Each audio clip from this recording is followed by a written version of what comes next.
ওম শান্তি। আজকের তারিখ হলো 1/1/2026। প্রাতঃমূলী ওম শান্তি।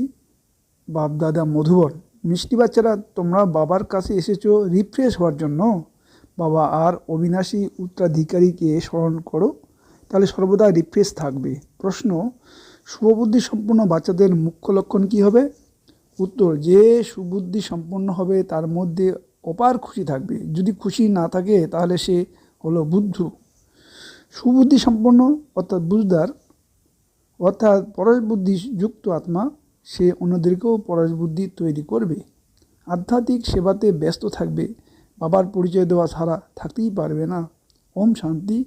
বাবা বসে বোঝাচ্ছেন, এই দাদাও বুঝেছেন, কেননা বাবা বসে দাদার দ্বারা বুঝাচ্ছেন। তোমরা যে রকমভাবে বুঝছো সেই রকম দাদাও বুঝাচ্ছেন। দাদাকে ভগবান বলা যায় না, এ হলো ভগবান বাস। বাবা মুখ্যত কী বোঝাচ্ছেন? যে দেহি অভিমানী হও। এটা কেন বলেছেন?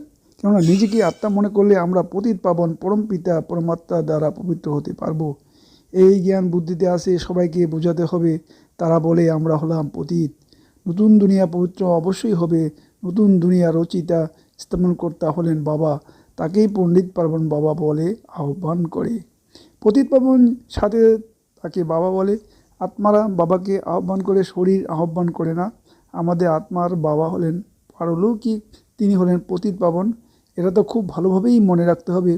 এটা হলো নতুন দুনিয়া আর এটা হলো পুরনো দুনিয়া। এটা তো বুঝতে পারে, তাই না? এমনও অনেক বুদ্ধ আছে যারা বুঝে যে আমাদের অসীম সুখ আছে। আমি তো যেন স্বর্গেই বসে আছি, কিন্তু এটাও বুঝতে হবে যে কলিযুগকে স্বর্গ বলা যায় না। নামই হলো কলিযুগ। পুরানো পতিত দুনিয়া, পার্থক্য তো আছেই, তাই না? মানুষের বুদ্ধিতে এটাও বসে না। একদমই অধঃপতনের অবস্থা। বাচ্চারা যদি না পড়াশোনা করে তাহলে তোমরা বুদ্ধি তো একদমই পাথর সম হয়ে আছে। বাবাও লেখেন যে তোমাদের গ্রামবাসীদের বুদ্ধি তো একদমই পাথর সম, বুঝতেই পারে না, কেননা অন্যদেরকে বোঝায় না। নিজে পরশ বুদ্ধি হলে তবে তো অন্যদেরকেও বানাতে পারবে। পুরুষার্থ করতে হবে, এতে লজ্জা ইত্যাদি তো কোনো কথাই নেই। কিন্তু মানুষের বুদ্ধিতে অর্ধেক কল্প উল্টো জ্ঞান জমা হয়ে আছে, তাই সেগুলো ভুলতে পারে না। কী হবে ভোলাবে? ভোলানোর শক্তিও তো এক বাবার কাছেই আছে। বাবা ছাড়া এই জ্ঞান তো কেউ দিতে পারবে না।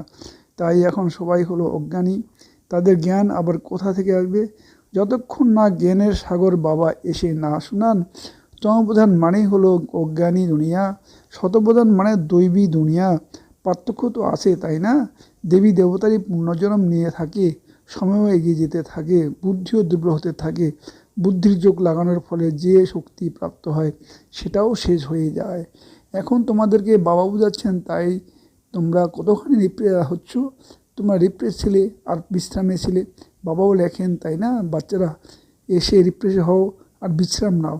রিফ্রেশ হওয়ার পর তোমরা সত্যযুগে বিশ্রামপুরীতে চলে যাও।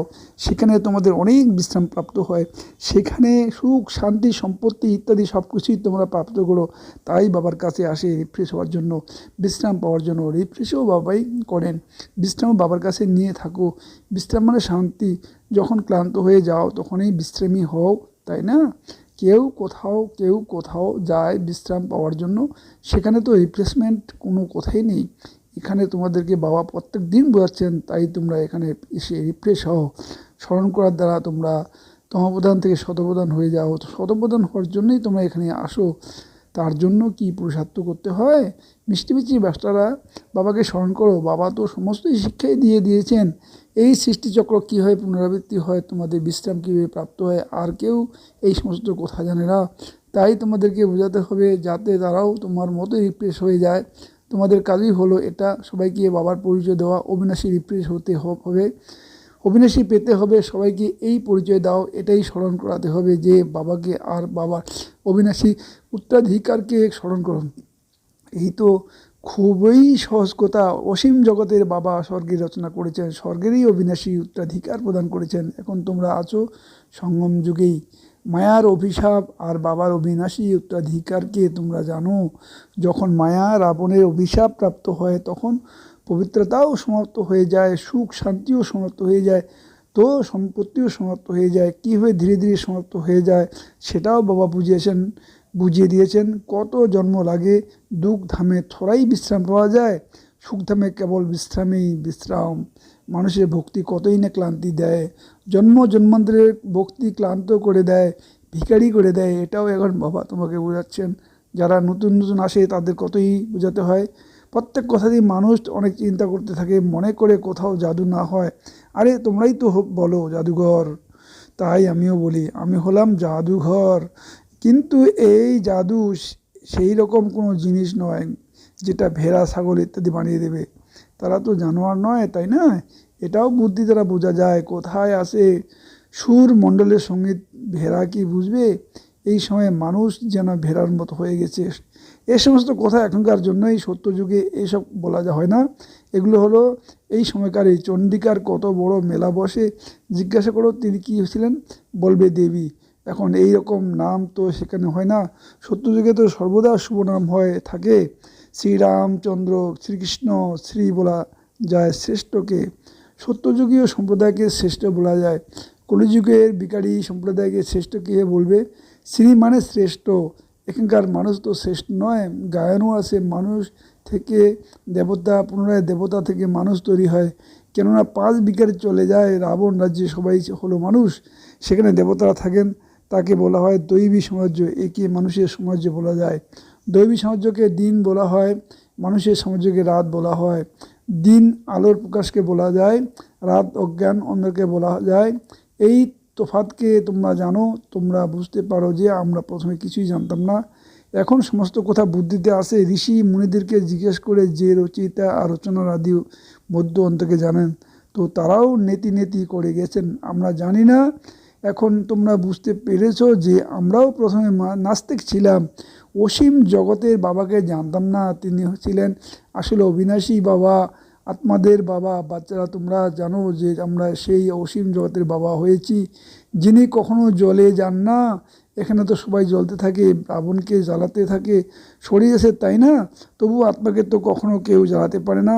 তাই বাচ্চাদেরকে বাবা এই গুপ্ত জ্ঞান শোনাচ্ছেন, যেটা বাবার কাছে আসে। এই আত্মার মধ্যে গুপ্ত জ্ঞান আছে। আত্মা হলো গুপ্ত। আত্মা এই মুখের দ্বারা বলে। এই জন্য বাবা বলেছেন যে বাচ্চারা দেহ অভিমান হয়েও না, আত্মা অভিমানী হও, না হলে তো যেন উল্টো হয়ে যাবে। নিজেকে আত্মা ভাবতে ভুলে যাও। ড্রামা রহস্যকে ভালো রীতিতে বুঝতে হবে। ড্রামাতে যেটা পূর্ব নির্ধারিত আছে সেটাই হুবহু পুনরাবৃত্তি ঘটবে, এটা কারো জানা নেই।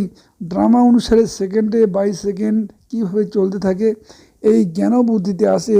আকাশের কেউ আর খুঁজে পায় না, পৃথিবীর পার পাওয়া যায়। আকাশ হলো সূক্ষ্ম, পৃথিবী হলো স্থূল। কোনো জিনিসের পার হওয়া যায় না। যখন বলে আকাশেই আকাশ, পাতালেই পাতাল, শাস্ত্রতে শুনেছ, তাই উপরে গিয়েও দেখতে থাকে। সেখানেও দুনিয়া স্থাপন করার চেষ্টা করে। এই দুনিয়ার তো অনেক বিস্তার করে গেছে। ভারতে কেবল একটি দেবী দেবতা ধর্ম ছিল, অন্য কোনো খণ্ড ছিল না। তখন অনেক বসবাসের জায়গা ছিল। তোমরা বিচার করো, ভারতে কত অল্প একটি খণ্ডে দেবতারা বাস করতেন। যমুনার উপকণ্ঠে দিল্লি পরিস্থান ছিল। এখন একে কবরখানা বলা যায়, যেখানে অকাল মৃত্যু হতে থাকে। অমর লোককে পরিস্থান বলা যায়। সেখানকার প্রকৃতি অত্যন্তই সৌন্দর্যমণ্ডিত। ভারতকে বাস্তবে পরিস্থান বলা হতো। এই লক্ষ্মীনারায়ণ পরিস্থানের মালিক ছিলেন, তাই না? কতই শোভাযুক্ত ছিলেন, শতপ্রধান ছিলেন, তাই না? প্রাকৃতিক সৌন্দর্য ছিল, আত্মা সংপ্রদ থাকতো। বাচ্চাদেরকে দেখানো হয়েছে যে কৃষ্ণের জন্ম কীভাবে হয়, সম্পূর্ণ গৃহেই যেন চমকপ্রদ হয়ে যায়। তাই বাবা বাচ্চাদেরকে বসে বলছেন, এখন তোমরা পরিস্থানে যাওয়ার জন্য পুরুষার্থ করছো। নম্বরের কর্মানুসারে তো অবশ্যই চাই। এইরকম সবাই হতে পারে না। বিচার করা যায়, এত ছোট আত্মা কত বড় পাঠ অভিনয় করে। শরীর থেকে আত্মা বেরিয়ে যায় তো শরীরে কি অবস্থা হয়ে যায়। সমগ্র দুনিয়ার অভিনেতারা সেই পাঠ অভিনয় করে চলেছে। সেটা অনাদি রচিত হয়ে আসে। এই সৃষ্টিও হলো অনাদি, সেখানে প্রত্যেক পাঠও হলো অনাদি। তাকে তোমরা আশ্চর্যজনক তখনই বলতে পারো যখন জানতে পারো যে এই হলো সৃষ্টির রূপী বৃক্ষ। বাবা কত ভালোভাবে বোঝাচ্ছেন ড্রামাতে। তবু যার জন্য যতটা সময় ধৈর্য আসে ততটাই বোঝার জন্য সময় নেয়। বুদ্ধিতে তফাৎ আছে, তাই না? আত্মাত মন বুদ্ধির সাথে থাকে, তাই কত পার্থক্য থাকে, তাই না? বাচ্চাদের এই জ্ঞান থাকে যে আমাদেরকে স্কলারশিপ নিতেই হবে, তাই হৃদয়ে অন্তর থেকে খুশি হয়, তাই না? এখানেও ভিতরে আসলেই এম অবজেক্ট সামনে দেখতে পাওয়া যায়, তাই অবশ্যই খুশি হয়, তাই না? এখন তোমরা জানতে পেরেছো যে এই হওয়ার জন্যই এখানে পড়তে এসেছি, না হলে তো কেউ কখনো এখানে আসতো না। এটাই হলো আমাদের লক্ষ্য এবং উদ্দেশ্য। তো এইরকম স্কুল কোথাও হবে না যেখানে অন্য জন্মের লক্ষ্য উদ্দেশ্যকে দেখতে পাবে। তোমরা দেখেছো যে উনি হলেন স্বর্গের মালিক, আমরাই এরকম হতে চলেছি। এখন আমরা সঙ্গম যুগে আসি না, রাজত্বে না এই রাজত্বে আসি, আমরা মাঝখানে আসি না যাচ্ছি। মাঝিও অর্থাৎ বাবা হলেন নিরাকার, বোটও অর্থাৎ আত্মা হলো নিরাকার। বোটকে টেনে পরমধামে নিয়ে যাচ্ছেন অশরীরী বাবা, অশরীরী বাচ্চাদেরকে নিয়ে যাচ্ছেন, বাবাই বাচ্চাদেরকে সাথে করে নিয়ে যাবেন। এই চক্র সম্পূর্ণ হচ্ছে, পুনরায় তার পুনরাবৃত্তি করতে হবে। এক শরীর ছেড়ে অন্য শরীর নেবে, ছোট হয়ে পুনরায় বড় হবে। যেরকম আমের আটিকে জমিতে বপন করে দিলে তো সেখান থেকে পুনরায় আম বেরিয়ে আসে, সেটা হলো লৌকিক বৃক্ষ। এটা হলো মনুষ্য সৃষ্টি রূপী বৃক্ষ, একেই ভ্যারাইটি বৃক্ষ বলা যায়। সত্যযুগ থেকে শুরু করে কলিযুগ পর্যন্ত সবাই পাঠ অভিনয় করতে থাকে। অবিনাশী আত্মা 84 চক্রের পাঠ পেলে করতে থাকে। লক্ষ্মী নারায়ণ ছিলেন যারা এখন নেই, পরিক্রমা লাগিয়ে পুনরায় এরকম হবেন। বলবে প্রথমে এনারা লক্ষ্মী নারায়ণ ছিলেন, পুনরায় তাদের এই হলো অন্তিম জন্ম ব্রহ্মা সরস্বতী। এখন সবাইকে অবশ্যই বাড়ি ফিরে যেতে হবে। স্বর্গতে তো এত মানুষ থাকে না, না ইসলাম না বৌদ্ধ, দেবী দেবতা ছাড়া অন্য কোনো ধর্মের অভিনেতা থাকে না। এই বোধও কারোর মধ্যে নেই যে বুঝদার হবে, তার অনেক উপাধি প্রাপ্ত হবে, তাই না? যে যত পড়ে নম্বর ক্রমে পুরুষত্ব অনুসারে পদ প্রাপ্ত করে। তাই বাচ্চারা তোমরা এখানে আসতে এই অবজেক্টকে দেখে তোমাদের অনেক খুশি হওয়া চাই। খুশি তো শেষ নেই। পাঠশালা বা স্কুলও তো এরকম গুপ্ত কিন্তু খুব শক্ত সামর্থ্য পাঠশালা। যত বড় পড়া ততই বড় কলেজ, যেখানে সব রকমের সুবিধা পাওয়া যায়। আত্মাকে পড়তে হবে, তা যদি হয় সোনার সিংহাসনের উপর বা কাঠের সিংহাসনের উপর। বাচ্চাদের মধ্যে অনেক খুশি হওয়া চাই, কেননা শিব ভগবানুবাস, তাই না? প্রথম নম্বরে আছে এই বিশ্বের প্রিন্স। বাচ্চারা এখন এই সব জানতে পেরেছে। কল্প কল্প বাবা এসে নিজের পরিচয় দিয়ে থাকেন। বাচ্চারা আমি এনার মধ্যে প্রবেশ করে তোমাদেরকে পড়াচ্ছি। দেবতাদের মধ্যে এই জ্ঞান থোড়াই থাকবে, জ্ঞানের দ্বারা দেবতা হয়ে গেলে পুনরায় পড়ার দরকার নেই। বোঝার জন্য এখানে বড় বিশাল বুদ্ধি চাই। আচ্ছা, মিষ্টি মিষ্টি হারানিধি বাচ্চাদের প্রতি মাতা পিতা বাপদাদার স্মরণে স্নেহ সুমন আর সুপ্রভাত। আমাদের পিতা তার আত্মারূপী বাচ্চাদেরকে জানাচ্ছেন নমস্কার, ওম শান্তি। ধারণার জন্য মুখ্য সার: 1 নম্বর, এই পতিত দুনিয়া থেকে বুদ্ধির সন্ন্যাস করে পুরনো দেহ আর দেহের সম্বন্ধকে ভুলে নিজের বুদ্ধি বাবা আর স্বর্গের প্রতি লাগাতে হবে। 2 নম্বর, অবিনাশী বিশ্রামের অনুভব করার জন্য বাবা আর অবিনাশী উত্তরাধিকারের স্মরণে থাকতে হবে। সবাইকে বাবার পরিচয় দিয়ে রিফ্রেশ করতে হবে। আধ্যাত্মিক সেবাতে লজ্জা করবে না। বরদান: সংগঠনে একমত আর একরস স্থিতির দ্বারা সফলতা প্রাপ্তকারী সত্যিকারের স্নেহী ভব। সংগঠনে একজন বলবে আরেকজন ও মানবে, এটাই হলো সত্যিকারের স্নেহ রেসপন্ড। এইরকম স্নেহী বাচ্চাদের এক্সাম্পল দেখে আরও সম্পর্কে আসার জন্য সাহস জাগবে। সংগঠনেও সবার সাধন হয়ে যাবে। যেখানে মায়া দেখবে যে এদের ইউনিটি খুব ভালো, ঘেরাটো বাসে, তাহলে সেখানে মায়া আসার সাহস করবে না। একমত আর একরস স্থিতির সংস্কার সত্যযুগে এক রাজ্যের স্থাপনা করবে। স্লোগান: কর্ম আর যোগে ব্যালেন্স রাখাই হলো সফল যোগী হওয়া। সংযোগী সকল তীব্র পুরুষার্থী ভাই বোনদেরকে নতুন যুগের সাথে নতুন বছরের অনেক অনেক শুভ অভিনন্দন। নতুন বছরের এই 1 জানুয়ারি মাস হলো মিষ্টি সাকার বাবার স্মৃতির মাস।